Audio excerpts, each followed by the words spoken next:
Салақтығынан шаршадым. Шымкенттік келіншек енесінен бөлек кетудің амалын таппай жүр. Сәлем достар, сіздермен бірге Тәнсаулық арнасы. Каналыма тіркеліп, қоңырау белгісін басуды ұмытпаңыздар.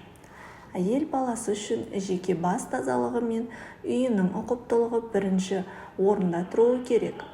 Тазалықпен дос болмасаң, мені шешем демей-ақ қой. Бізді анамыз осы сөзбен өсірді. Келген кісі үйден қыл таппайтын, көрпе төсек деген сәл қисайып қалса, бұзып тастап бізге қайта жинатушы еді. Сол тәртіп біздің миымызға бағдарлама болып орнығып қалған ба, осы күні енеме жыным келіп жүр дейді Меруерт есімді келіншек. Жақында үйімізге атамыздың алыс ауданында тұратын үлкен әпкесі қыдырып келген. 2 күн қонақ боп үйімізде жатты.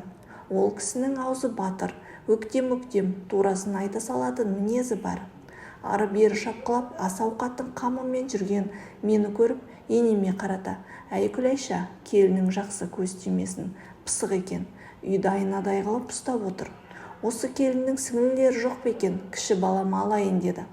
Мен оны арғы бөлмеден естіп тұрмын. Сонда енем: «Бәрін өзім үйреттім ғой, келгенде түк білмейтін, менің үйретуіммен адам болды» деп беті бүлк етпей әңгіме айтып отыр. Жайлап шәйнегімді алып қастарына бардым. Үлкен әпкеміз енемнің қандай адам екенін біледі ғой. Әлгі әңгімесіне мырс етті. Сөйтіп маған көзін қысып: сенің топырағыңнан жаралған екен де, сен арамыздағы ең пысығысың ғой» деп маған қарап күлді. Қазіргі үлкендер жағы келінім салақ деп келіндерін жамандайды ғой. Ал мен енемнің салақтығынан шаршадым. Жаңағы әпкеміз де кекетіп күліп отыр. Енемнің қандай адам екені оларға да мәлім негізі. Біз Бексұлтан екеуміз бір-бірімізді ұнатып шаңырақ көтердік.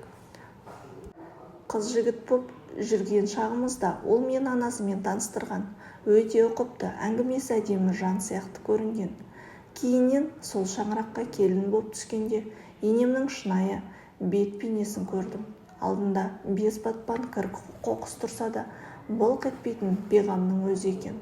Мен келін боп түсерде 2 қайын әпкем келіп, айналаның бәрін жинастырып тазалап кеткен екен. Ал оған дейін қалай өмір сүргендерін білмеймін. Жыным келетіні атам да күйеуім де енемнің салақтығына үйреніп қалған. Мынау не демейді.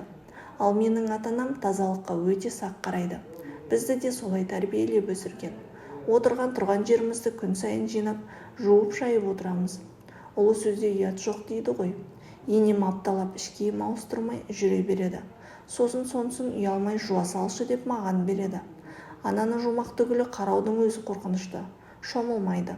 Тек бір жаққа барарда ғана жуынып шайынып алсаңызшы деп айтып жүріп шомылдырамыз. Адам деген таңертең тұрғанда шашын бір тарап буып түйіп қояды ғой.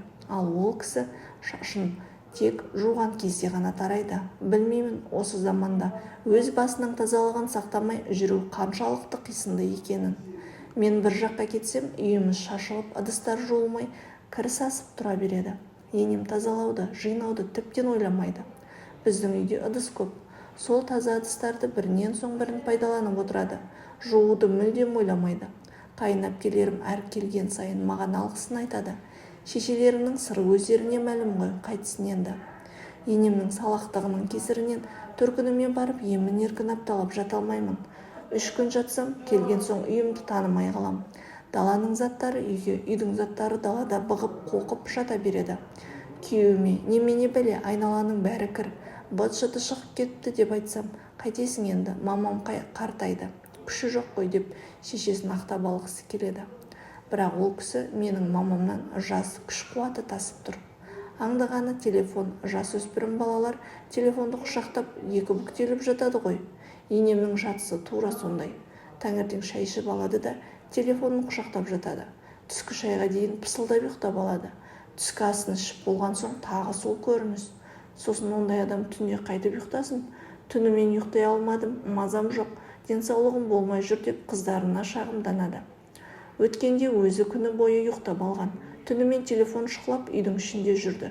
Мен шаршап ұйықтап қалғам. Сөйтсем азанда енем: «Сенде түк қимыл жоқ, жүрегіңде май басып қалған ба, түнімен қорылдап шықтың. Мына бөлмеде отырған маған естілді» деп жыныма тиді. Сонда күні бойы үйдің шаруасын күйттеп Бала-шағаны бағып ас-ауқаттың қамымен шапқылап жүрсем де аз қимылдайды екем.